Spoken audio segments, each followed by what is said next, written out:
कौम हुजूर की मोहब्बत की बात करती है, दुनिया को इस बात का खौफ है कि इन जमातों को अगर ये मोहब्बत वापस मिल गई तो फिर ये आम जवान नहीं रह जाता, फिर इनमें कोई खालिद बिन वलीद खड़ा हो जाता है, फिर इनके दरमियान सलाहुद्दीन अय्यूबी आ जाता है। हाँ, जो अच्छे खासे लोगों की नींद को हराम कर रखता है। दुनिया को पता है सलाहुद्दीन का नाम आज यूरोप में सलाहुद्दीन डे मनाया जा रहा है। सलाहुद्दीन डे मनाया जा रहा है क्यों मेरे अजीजों? सिर्फ एक जर्नेल नहीं था, एक जंगजू नहीं था, एक सिपाही सालार नहीं था, बहुत बड़ा आशिक रसूल था। बेशक बेशक बहुत बड़ा आशिक रसूल, ऐसा कि एक मर्तबा बुर्निस नाम का एक ईसाई, उसने मुसलमानों के काफिले को गिरफ्तार किया और उनको मारा पीटा, उनका माल लूटा। और जब जब मारता था तो क्या कहता था बुर्निस?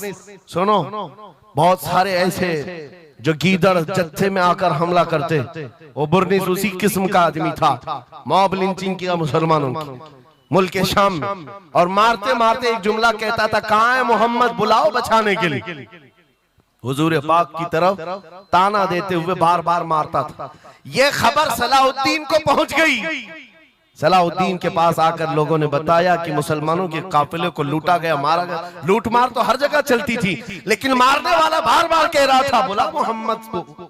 नाउजुबिल्लाह, ये वो जमाना था जब सलाहुद्दीन अय्यूबी की ऐसी बीमारी चल रही थी जिसमें लोगों ने कहा था कि अनकरीब इनकी वफात होने वाली, मौत के करीब वाली बीमारी थी, बिस्तर से उठ नहीं रहे थे।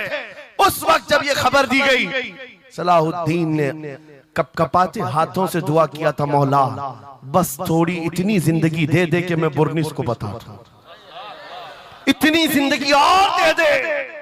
और उसके बाद 2.5 साल का अरसा गुजरा, बिस्तर से उठे, सही भी हुए, वाक़ा हुआ, फौजें इधर से उधर फैलाई, और फिर आपको पता है तारीख में मौजूद है, वो वक्त आ ही गया, बुर्निस गिरफ्तार हुआ, सलाहुद्दीन अय्यूबी की फौज के नरगे में आ ही गया। क्योंकि तारीख बताती है बकरे की अम्मा कब तक खैर मनाएगी, एक दिन तो बकरीद आती ही है। सलाहुद्दीन के बाद जब वो कैदी गिरफ्तार होकर आया, सलाहुद्दीन की एक बात बहुत मशहूर थी, वो बड़े बड़े कैदियों को आजाद करने में मशहूर थे।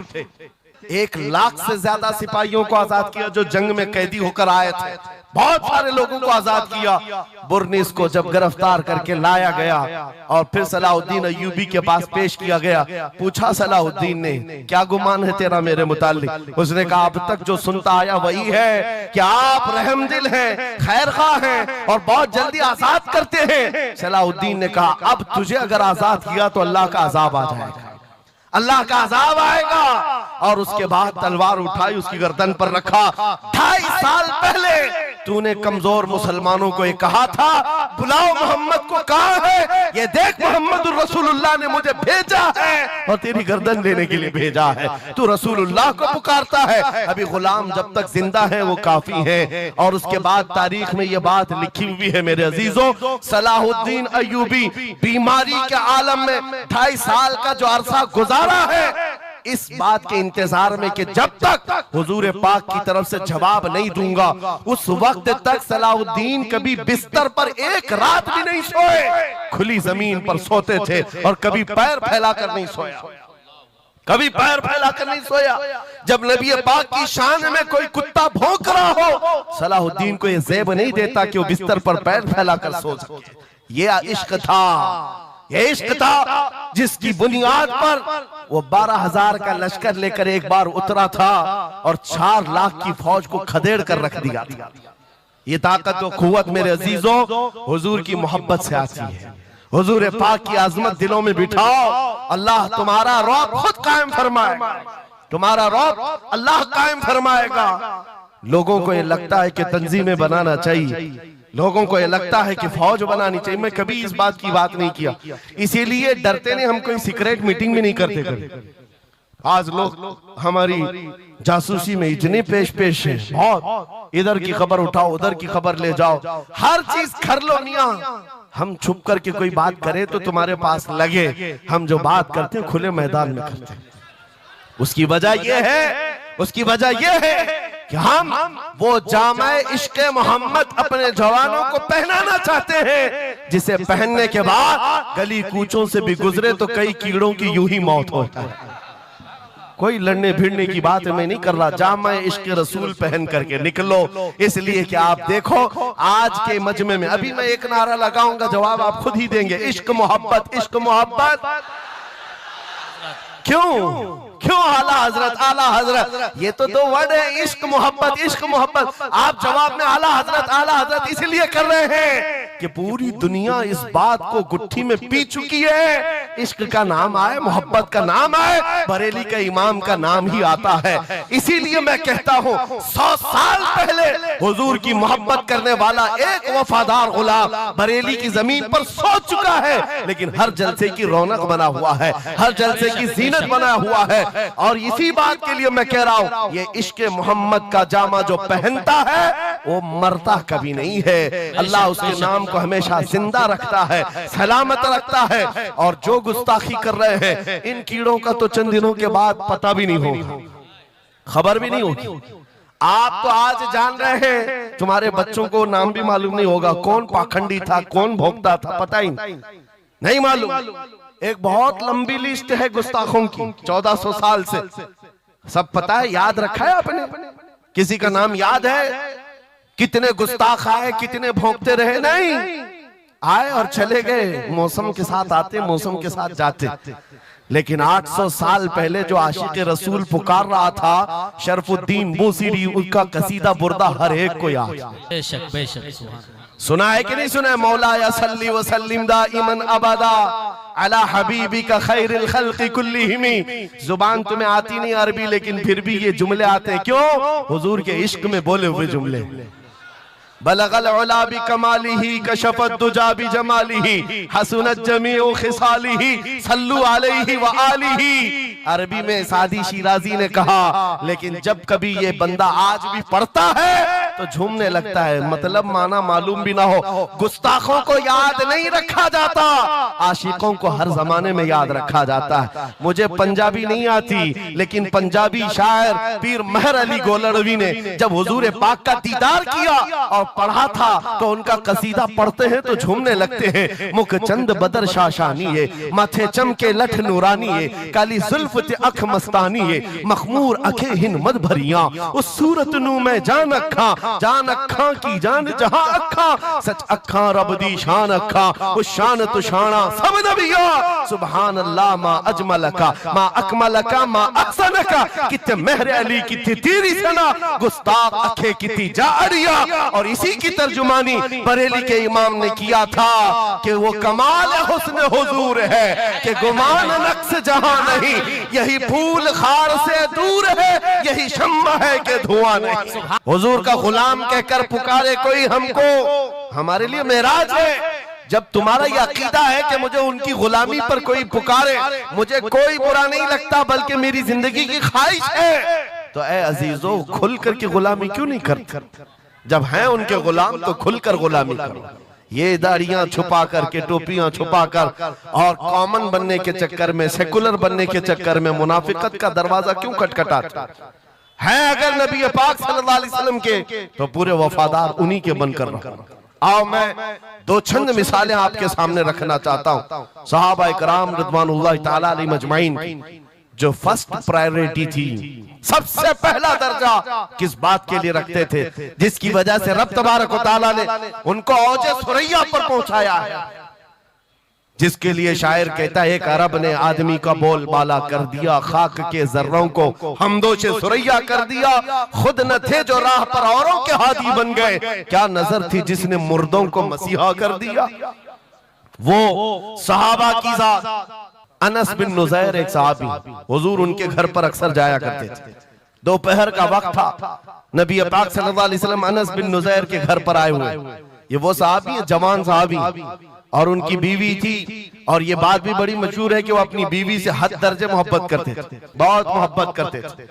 नबी पाक सल्लल्लाहु अलैहि वसल्लम उनके घर तशरीफ ले गए। थोड़ी देर में एक कासिद आया खत लेकर के, मक्का वालों की तरफ से कोई खत था। किसी ने हुजूर पाक सल्लल्लाहु अलैहि वसल्लम को खत भेजा। हुजूर ने खत लिया, अनस बिन नुज़ैर से कहा पढ़ो। अनस बिन नुज़ैर ने खत पढ़ करके सुनाया कि मक्का वाले जंगों की तैयारियां कर रहे हैं, फलां जगह से फलां कबीला आ रहा है, ऐसी ऐसी तैयारियां। खत में ये अहम मामलात लिखे गए थे, सीक्रेट थे।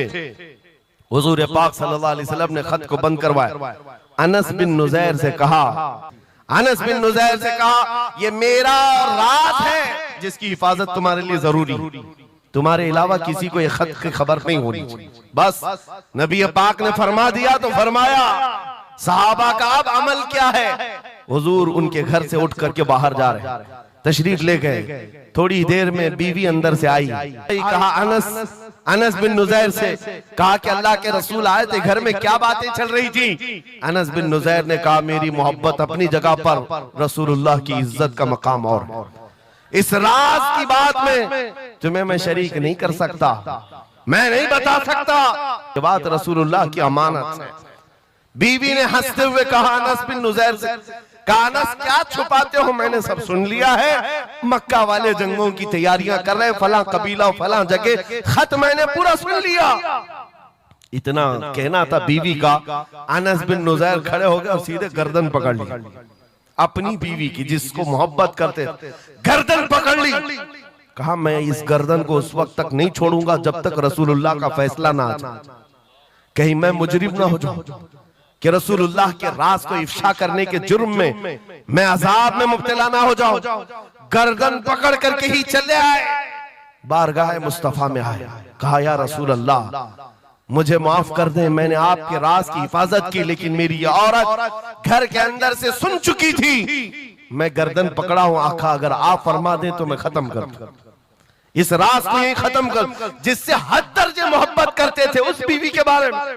मेरे आका ने फरमाया अनस बिन नुज़ैर से गर्दन छोड़ दो, वो मेरी सहाबिया, जैसे राज तुम्हारे पास महफूज है वैसी राज उसके पास भी महफूज है। तब उन्होंने गर्दन हटा दी और अपनी बीवी से कहा, जो कुछ भी मैंने किया है इसका बुरा ना मानना, तुझसे जो इश्क मोहब्बत है वो और है, रसूलुल्लाह से जो अजमत और उनकी इज्जत जो मेरे दिल में है वो और है। इन दोनों के दरमियान कोई कंपैरिजन नहीं है, कोई मुआजना नहीं हो सकता। नबी पाक सल्लल्लाहु तआला अलैहि वसल्लम के सिलसिले में जो फर्स्ट प्रायोरिटी थी सहाबा की, इसी के मुताल्लिक कुरान कहता है अल्लाह ही के लिए इज्जत है, रसूल के लिए इज्जत है और इन मोमिनीन के लिए इज्जत है जिन्होंने फर्स्ट प्रायोरिटी दी है। आपको एक बात बता दूं, एक हबशी रंग के सहाबी, काले रंग के सहाबी हुजूर पाक सल्लल्लाहु अलैहि वसल्लम के पास आए, का शादी करना, लड़की कोई देता नहीं, चेहरा रंग काला, नाक चौड़ी। नबी पाक सल्लल्लाहु अलैहि वसल्लम ने फरमाया मैं तेरी शादी कराता हूं।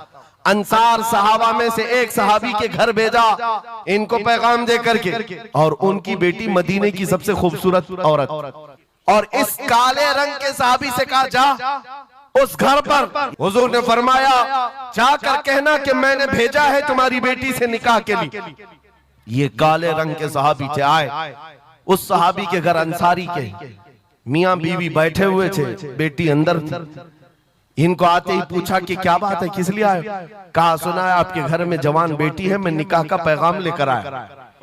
उन्होंने ऊपर से नीचे देखा, उनकी लड़की, उनकी बेटी मदीने की हसीन तरीन खूबसूरत लड़की है, और निकाह का पैगाम लेकर के आने वाला हबशी रंग का है। उन्होंने ऊपर से नीचे देखा और उसके बाद कहा जाओ हम बाद में बताते हैं। बस इतनी सी बात, मना नहीं किया, कहा जाओ हम बाद में बताते हैं। हुजूर पाक सल्लल्लाहु अलैहि वसल्लम की बारगाह में आएंगे, अपनी बेटी से पूछ लेंगे, आएंगे तुम्हारे पास। उस काले रंग के सहाबी के लिए कोई ताज्जुब की बात नहीं थी। वो कहते हैं रोज रिजेक्ट होता था, यहां से भी हो गए, वापस चल पड़े हुजूर के दरबार में। तवज्जो मेरे अजीज, अंदर बैठी हुई वो दुशीजा, वो खातून, वो बेटी अंसार सहाबा की बाहर आई, पूछा बाबा कौन आया था? कहा एक नौजवान आया था। कहां से? रसूलुल्लाह ने भेजा था। किस लिए? आप कहता तेरे निकाह का पैगाम लेकर के आया था, निकाह का पैगाम लेकर के आया था। बेटी ने पूछा आपने क्या कहा? कहा कोई मैच नहीं है, तुम्हारा और उसका कोई मैच नहीं था। मैंने कहा बाद में देखा जाएगा। बेटी वहीं खड़ी होकर के कहती है बाबा आपको पता है आपने किस कासिद को वापस भेजा है? आपने उस आने वाले के रंग को देखा, भेजने वाले के हुस्न को नहीं देखा। किसने भेजा आपने वो नहीं देखा। आपको तो इस बात का ख्याल आना चाहिए, अल्लाह के रसूल के कह देने के बाद फिर अपनी ख्वाहिशात कोई माने नहीं रखती, कोई मैचिंग नहीं होती है। जब रसूलुल्लाह ने फरमाया है फर्स्ट प्रायोरिटी हुजूर की बात होती है। ये सहाबी अपनी बेटी की बात सुनकर वापस लौट आए और दौड़ते हुए बारगाह मुस्तफा में आते हैं। मेरे आका के पास वो नौजवान सहाबी जो अपनी रिजेक्ट की खबर सुना ही रहे थे, ये दौड़ते हुए अंसारी सहाबी आए, कहा या रसूल अल्लाह, गलती की माफी, मैंने ताखीर की, इस खता की माफी के लिए आया हूं, मैंने इन्हें मना नहीं किया था, थोड़ी देर का वक्त मांगा था। ऐ अल्लाह के नबी, मैं हाजिर हूं, मेरी बेटी भी दिलो जान से हाजिर है, आपके फरमान पर लब्बैक है या रसूल अल्लाह। हुजूर पाक की बारगाह में जब वो सहाबी ने कहा, मेरे अजीजों, ये सहाबा का वो ईमान था जहां उन्होंने अपनी ख्वाहिशात को खत्म कर दिया था, अपनी ख्वाहिशात को कत्ल कर दिया था। वो ये नहीं देखते थे मेरे मैच क्या है, मेरी ख्वाहिश के मुताबिक क्या चीज है। आज जैसे दीन पर अमल करने के लिए भी नौजवान ये सोचते हैं मेरी मर्जी के मुताबिक हो तो अमल करूंगा, नहीं, हम यहाँ पर जीने के लिए आए हैं, अपनी मर्जी से जीने के लिए नहीं आए, रसूलुल्लाह की मर्जी से जीने के लिए आए हैं। ताजु शरिया ने जिसके मुतालिक कहा था, जिंदगी ये नहीं है किसी की किसी के लिए, जिंदगी है नबी की नबी के लिए, ना समझ मरते हैं जिंदगी के लिए, जीना मरना है सब कुछ नबी के लिए। सुभान अल्लाह, सुभान अल्लाह, सुभान अल्लाह। मेरे अजीजों, उन सहाबा ने फर्स्ट प्रायोरिटी जो दी है वो गैरत के साथ जिया करते थे कि हुजूर की बात है तो फिर सबसे पहली बात। जब हम ये सारी चीजों की तरफ आगे बढ़े, अल्लाह करीम इज्जतें फिर नवाजेगा, इज्जतें वापस आई। उनके जो हम गुलाम थे, खल्क के पेशवा रहे, उनसे फिरे जहां फिरा, फिर आई कमी वकार में। जो इज्जत में कमी आई है ये डोर के टूटने से आई है, या डोर के कमजोर होने से आई है। पूरी दुनिया आज एड़ी चोटी का जोर सिर्फ इस बात पर लगाती है, इस बात पर लगाती है कि तुम हुजूर पाक की मोहब्बत की बात ना करो, बाकी कोई बात करना करो। आपको पता है नमाजों की तबलीग करने वाले, नमाजों की सिर्फ अमल की तबलीग करने वाली बड़ी बड़ी जमातें हैं, उनसे न गवर्नमेंट को कोई खतरा है न इजराइल को खतरा है। इजराइल जैसा कट्टर दुश्मन इस्लाम, वो तक कुछ तंजीमों को कहता है ये सेफ तंजीम है, मुसलमानों में सेफ तंजीम है। कौन सी? जो सिर्फ नमाज रोजे की बात करती और कुछ नहीं करती, बस। हाँ, डेंजर तंजीम वो है जो लब्बैक या रसूल अल्लाह कहती। क्यों? ये नारे से किस बात का डर है, किस बात का? दुनिया आज ये कह रही हुजूर पाक सल्लल्लाहु अलैहि वसल्लम की तरफ दोबारा पलट आने वाला, उनको पता है मेरे अजीजों, नमाज नमाज, रोजा रोजा, हज हज, ज़कात ज़कात, ये अमाल ठीक है, हम इसके मुनकिर नहीं है, हम भी अमल करेंगे।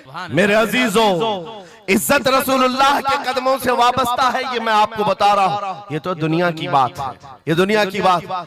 आज मैं आपके दरमियान यहाँ से खिताब कर रहा हूँ। मुझे ये जब आपकी कमेटी वाले हजरात आए थे, मुझे पहले तो जगह का इल्म नहीं था, लेकिन जब बताया गया तो मैं हैरत में था। इधर ही करीब में कमिश्नर हाउस भी है, हाँ, यहीं सामने आकर के हमें खिताब करना है, कोई बात नहीं। आज यहाँ से लेकर बंगाल की खाड़ियों, गुजरात से लेकर कश्मीर तक, हर जगह तकरीबन 22 स्टेट में मैं जाकर देख कर आ रहा हूँ पिछले 200 जलसों से खिताब कर। हर जगह का डीएनए मुसलमानों का एक ही है, हुजूर का नाम लो, हुजूर का नाम लो, तो फिर ये इनके अंदर जो हलचल है, ये मोहब्बत है, ये बेदार होती है। अजीजा ने गिरामी वक़ार, ये डीएनए पूरी जगह का एक ही है, हुजूर की बात। इसीलिए मैं कहता हूँ मुझे दुनिया आज पहचानती है तो इसलिए नहीं कि किसी सियासी पार्टी का नेता है, इसलिए पहचानती है कि हुजूर की इज्जत पर बात आए तो ये जवाब देता है। जब तक दिखे न थे तो कोई पूछता न था, या रसूल अल्लाह तुमने खरीद कर हमें अनमोल कर दिया। इसी के साथ कुछ तुम्हारी इस्तिकामत के लिए मैं बातें बता दूं, इस्तिकामत के लिए। देखो मुसीबतें आएंगी, हुजूर की मोहब्बत की बात करना इतना आसान नहीं है कि तुम्हें रोज हलवा पराठा ही मिलते रहे। और खा करके आराम करते रहो। फिर तुम्हें बिलाल हबशी को भी याद रखना होगा, खब्बाब इब्न अल-अरत को भी याद रखना होगा, ज़ैद बिन दसना, खुबैब इब्न अदी को याद रखना होगा। ये वो सहाबा हैं जिन्होंने हुजूर की मोहब्बत में सिर्फ जख्म नहीं खाए हैं, आग भी बर्दाश्त की है और इनकी पूरी चमड़ियां गला दी गई थी, उसके बावजूद वो जमे रहे, इस्तेकामत के उस मैदान पर डटे रहे। आपको पता है जब बिलाल हबशी मदीने में थे, हजरत उमर फारूक रज़ियल्लाहु ताला अन्हु उनको बुलाते थे तो क्या कहकर, या सैयदुना बिलाल, ऐ हमारे आका बिलाल आइए, जो अमीरुल मोमिनीन है वक्त के। और वो बिलाल हबशी को आका कहकर पुकारते।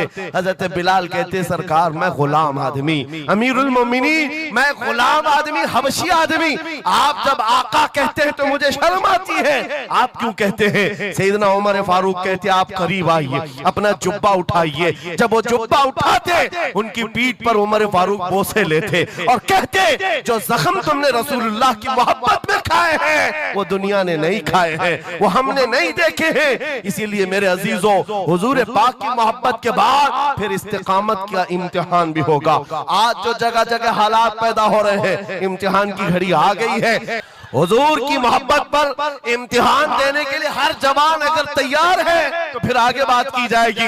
बार बार तुम्हें कोई कछोके देता रहे, वसवसे डालता रहे, सोशल मीडिया पर तुम्हारे जज्बात को उभारते हुए तुम्हारे लिए गंदी बातें करे कि ये कट रहे हैं, मुल्ले काटे जा रहे हैं, मारे जा रहे हैं, गज्जा में इनके साथ ऐसा विनाश किया जा रहा है, 20,000 लोगों को मार मार कर बारूद से राख बना दिया गया है। ये सारी बातें तुम्हारे पास लाते हैं तो कुछ जवान ये समझते हैं हम नरोस हो गए हैं, हम मायूस हो गए हैं, इनका जवाब क्या दें? सही बात तो है, शाम में भी काटे जाते हैं, इराक में भी मारे जाते हैं, अफगान में भी, बर्मा में भी, यमन में भी, हर जगह हमारी मौत है, हमारी मौत है। और इसको जालिम ये बता बता करके ये कहते हैं कि देखो अगर तुम सच्चे हो, तुम्हारा दीन सच्चा, तुम्हारा खुदा सच्चा, तो इतने मारे क्यों जाते हो? तुम ना उम्मीद और मायूस ना होना है ना जवानों, बात इतनी करना, इतनी बात करना। ऐ नादान, तुझे पता नहीं हमारा मसला क्या है, तुझे पता नहीं हमारा मसला क्या है। हम जो है ना वो रसूलुल्लाह को शमा समझते हैं और जितने हैं ये परवाने हैं, और परवाना होता ही है मरने के लिए। परवाने को देखा है आपने? परवाने को देखा है? वो छोटे छोटे पतिंगे जो शमा के इर्द गिर्द घूमते हैं और अपनी जान देकर चले जाते, जब तक परवाना मरता नहीं, जाता नहीं है वहां से, वो शमा के सामने जान देकर जाता। और परवाना जो लफ्ज है ना, उसी को कहा जाता है जो जान देने तक के वहां घूमता रहता, जान जाने तक। इसीलिए मुफ्ती आजम हिंद ने कहा था, या रसूल अल्लाह तू शम्म रिसालत है, आलम तेरा परवाना, तू माह नबूवत है, जलवे जानाना। या रसूल अल्लाह अभी वो उम्मी फिदा। इसलिए ऐ नौजवानों, अगर हमारी मौत होती है तो वैसे भी किसी हॉस्पिटल में हो जाए या किसी घर में होगी तो एक न एक दिन तो आना है मलकुल मौत को हमारे घर, और उसके बाद ये सांसों की माला टूट जाएगी। जब मरना ही है, इस दुनिया से जाना ही है, तो क्यों ना नामे मुस्तफा बुलंद करके जाए, हुजूर की गुलामी में जीकर क्यों ना जाएं? इसलिए कि हमें पता है हम यहाँ से जाएंगे तो कब्र में किसी का बाप नहीं आता, आमिना का लाल तशरीफ लाता है, रसूल पाक तशरीफ लाते हैं। और कयामत के दिन भी कोई नेता, कोई सरकार, कोई बड़ा सा बड़ा आदमी तुम्हारी सिफारिश के लिए तैयार नहीं। हमारी माँ छोड़ देगी, भाई अपने भाई से भाग रहा होगा, माँ अपने बेटे से दामन छुड़ा रही होगी, बाप भी दूर जा रहा होगा। वो कयामत का मंजर, उस वक्त मेरे आका फरमाते हैं कयामत के मैदान में मेरे कंधे पर चादर होगी और ये गिर रही होगी, मैं उसको संभाल रहा हूँ, एक हाथ से चादर संभाल रहा हूँ, दूसरे हाथ से अपने उम्मतियों को पकड़ पकड़ कर जन्नत में ले जा रहा हूँ। जो न भूला हम गरीबों को रजा, याद उसकी अपनी आदत कीजिए।